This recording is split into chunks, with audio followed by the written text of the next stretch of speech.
বন্ধুরা, আজ গোটা পশ্চিমবঙ্গে আলুর দাম কোথায় কি রয়েছে, আলুর দাম বাড়লো না কমলো, বিস্তারিত জানতে ভিডিওটি শেষ পর্যন্ত দেখুন এবং প্রত্যেকের কাছে অনুরোধ ভিডিওতে লাইক করবেন। আর যারা চ্যানেলে নতুন এসেছেন তাদের কাছে ছোট্ট অনুরোধ, আপনারা চ্যানেলটি সাবস্ক্রাইব করে রাখুন, পাশে থাকা ঘন্টাটি বাজিয়ে রাখুন। তো চলুন ভিডিওটি শুরু করা যাক। পশ্চিমবঙ্গের কুচবিহারের পান্ডিবাড়িতে জ্যোতি আলুর দাম রয়েছে 1000 থেকে 1050 টাকা কুইন্টাল। দার্জিলিংয়ের কালিম্পংয়ে জ্যোতি আলুর দাম রয়েছে 2000 থেকে 2500 টাকা কুইন্টাল। দার্জিলিংয়ের মাটিগাড়া কৃষিয়াংয়ে রেড আলুর দাম রয়েছে 2000 থেকে 2500 টাকা কুইন্টাল। দার্জিলিংয়ের শিলিগুড়িতে জ্যোতি আলুর দাম রয়েছে 1060 থেকে 1100 টাকা কুইন্টাল।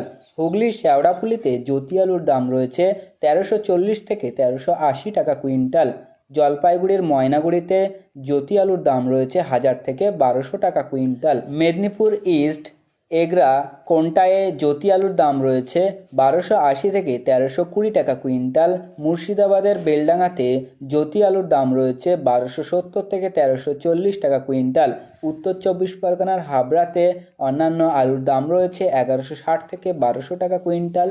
কোচবিহারের বক্সিরহাটে জ্যোতি আলুর দাম রয়েছে 1100 থেকে 1200 টাকা কুইন্টাল। আসানসোলের জ্যোতি আলুর দাম রয়েছে 1250 থেকে 1300 টাকা কুইন্টাল। দুর্গাপুরে জ্যোতি আলুর দাম রয়েছে 1160 থেকে 1200 টাকা কুইন্টাল। তো প্রিয় চাষি বন্ধুরা, এই ছিল আজকের আলুর গুরুত্বপূর্ণ খবর। পরবর্তী খবরটি পেতে অবশ্যই চ্যানেলটি সাবস্ক্রাইব করে রাখুন, পাশে থাকা ঘন্টিটি বাজিয়ে রাখুন এবং ভিডিওটি আপনার বন্ধুদের কাছে শেয়ার করে দিন।